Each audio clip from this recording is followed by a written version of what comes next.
दोस्तों, क्या हमारे देश के अंदर अभिव्यक्ति की आजादी है, फ्रीडम ऑफ स्पीच है? इस बात का जिक्र हाल ही में सुप्रीम कोर्ट ने किया है और सुप्रीम कोर्ट ने कहा है कि हमारे देश के अंदर चाहे कैसे भी हालात हों, हमारे देश के जज या फिर कोई भी संस्था अगर किसी के विचार से असहमत ही क्यों ना हो, लेकिन फिर भी हर व्यक्ति को फ्रीडम ऑफ स्पीच है। अगर आप किसी के विचार से सहमत नहीं है, इसका मतलब यह नहीं है कि उसने गुनाह किया है। आज हम लोग बात करने वाले हैं बियर बाइसेप्स और साथी के अंदर कुणाल कामरा की। क्या वाकई में इन दोनों ने गुनाह किया? क्या वाकई में इनके ऊपर जो केस रजिस्टर किया गया वो सही था और क्या इनको सजा मिलनी चाहिए? हमारे देश के संविधान के अंदर एक आर्टिकल है, आर्टिकल 19 अनुच्छेद 19, ये कहता है कि हर व्यक्ति को अपने विचारों को अभिव्यक्त करने की आजादी है। वो अपने विचारों के साथ साथ में किसी दूसरे के विचार को भी अभिव्यक्त कर सकता है। इसको कहते हैं फ्रीडम ऑफ स्पीच। ठीक है, इसको संविधान में जगह दी गई है। लेकिन क्या वाकई में हमारी जो भारतीय न्याय संहिता है, बीएनएस है, वहां पर भी कुछ ऐसे प्रावधान किए गए हैं जहां पर आप लोग फ्रीली, मतलब अपने स्वतंत्रता के साथ भी कुछ बोल सकते हैं? तो हम लोग कहते हैं कि हाँ, वहां पर भी ऐसे प्रावधान है।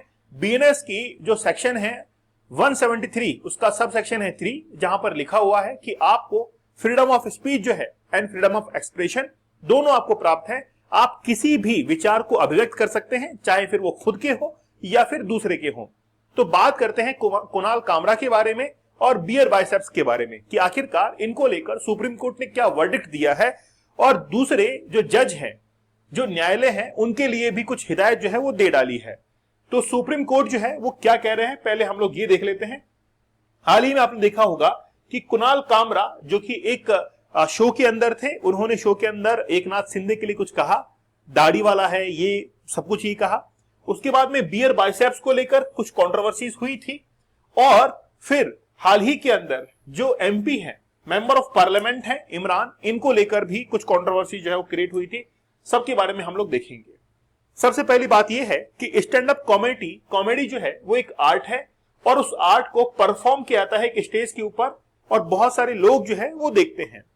इस आर्ट को परफॉर्म करने का तरीका अलग अलग हो सकता है कि आप किसी दूसरे व्यक्ति का कटाक्ष करते हैं या फिर आप अपने ही द्वारा किसी भी एक कॉमेडी जो है उसको इजाद करते हैं और उसका अभिव्यक्त करते हैं, एक्सप्रेशन करते हैं, या फिर स्टेज पे खड़े होकर आप किसी थर्ड व्यक्ति के बारे में बोलते हैं और उसको कॉमेडी के माध्यम से, एक आर्ट के माध्यम से आप लोग वहां पर उसको प्रेजेंट करते हैं।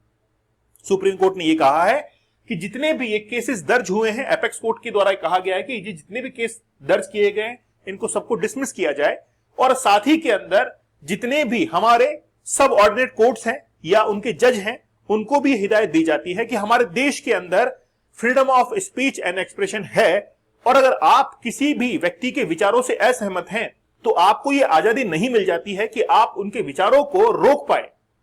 क्योंकि अगर आप हो सकता है कि सहमत हो या फिर एक बहुसंख्यक समाज, मेजॉरिटी जो पीपल है, वो भी उससे असहमत हो सकता है, लेकिन इस बात के आधार पर उस व्यक्ति को अपने विचार प्रकट करने से स्पीच ऑफ एक्सप्रेशन पर रोक नहीं सकते हैं। उसको फ्रीडम संविधान ने दिया है और उसके तहत वो बोल सकता है। अब चाहे वो किसी नेता के बारे में बोले या किसी व्यक्ति के बारे में बोले, उसको बोलने की आजादी है।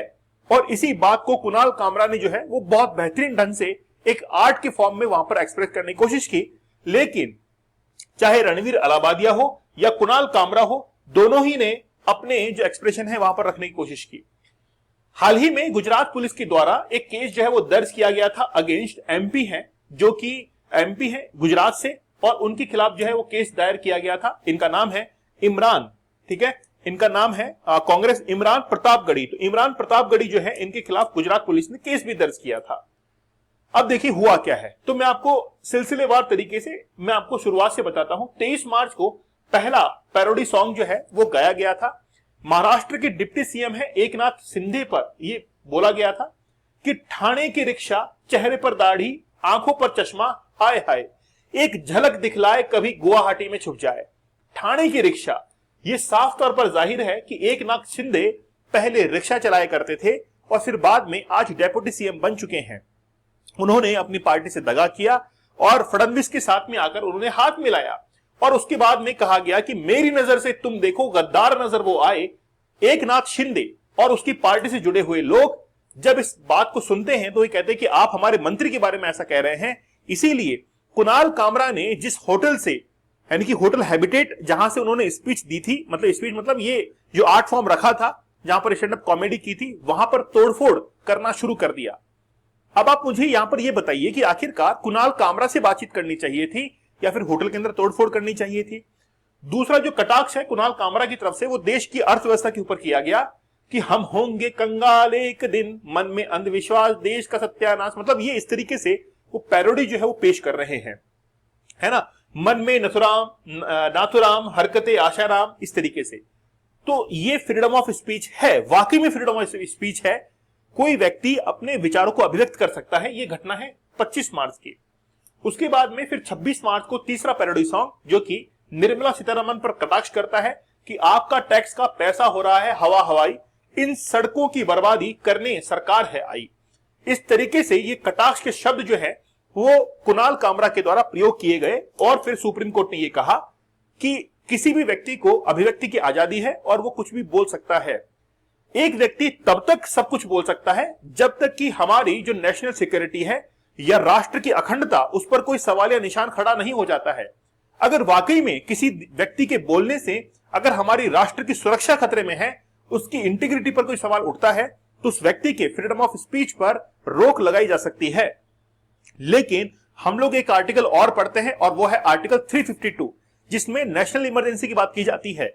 जब हम लोग इंडियन कॉन्स्टिट्यूशन को पढ़ते हैं तो उसमें जिक्र किया गया है कि अगर कोई व्यक्ति आर्टिकल 352 लगा हुआ है तो उसकी अभिव्यक्ति की आजादी जो है वो भी रोकी जा सकती है अगर वो देश के लिए खतरा बनी हुई है।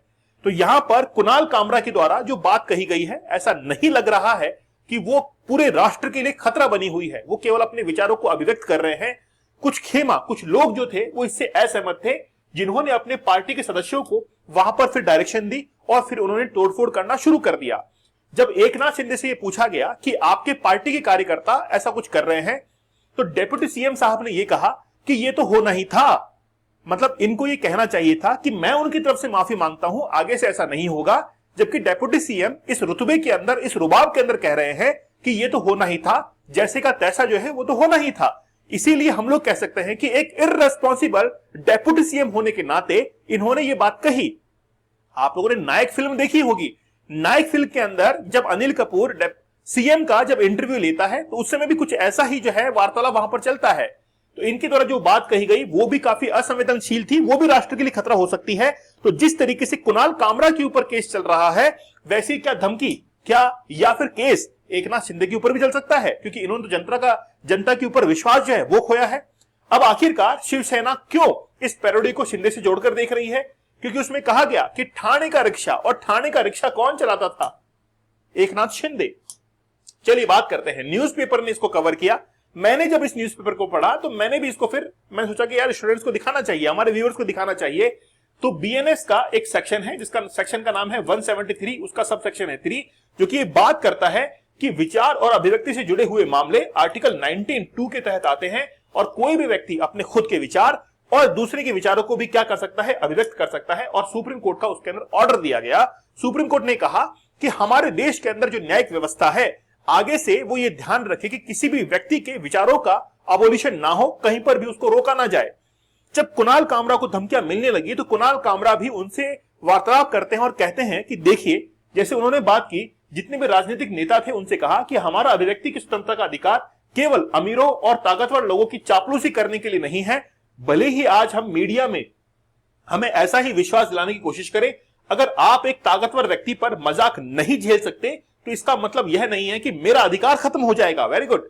जहां तक मुझे पता है, हमारे नेताओं और राजनीति की अजीबोगरीब स्थिति पर मजाक बनाना गैर कानूनी नहीं है। और इसी बात को सुप्रीम कोर्ट ने कहा कि यह व्यक्ति जो है वो बिल्कुल ठीक कह रहा है, इस व्यक्ति को फ्रीडम ऑफ स्पीच है, ये जो है इस स्टेज पर खड़ा होकर कह सकता है ये बात। कॉल पर धमकी देने वालों पर, जिन्होंने फोन करके धमकी दी, उनको कहा कि मुझे यकीन है कि अब तक आपको समझ में आ गया होगा कि सभी अनजान कॉल मेरे वॉइस मेल पर चली जाती है, जहां आपको उसी गाने को सुनना पड़ता है। मतलब इन्होंने क्या किया कुणाल कामरा ने, कि जब भी कोई कॉल करता है तो उनको वही पैरोडी जो है वो सुनने को मिलती है, जिस समय इन्होंने एकनाथ शिंदे के लिए कहा कि भाई ये ठाणे का रिक्शा वगैरह ये जो है उनको सुनने को मिलती है। फिर रिपोर्ट करने वाले मीडिया पर भी इन्होंने कटाक्ष कहा कि याद रखें कि भारत में प्रेस की आजादी की रैंकिंग 159 है। मैं माफी नहीं मांगूंगा, इन्होंने कहा कि मैं माफी नहीं मांगूंगा।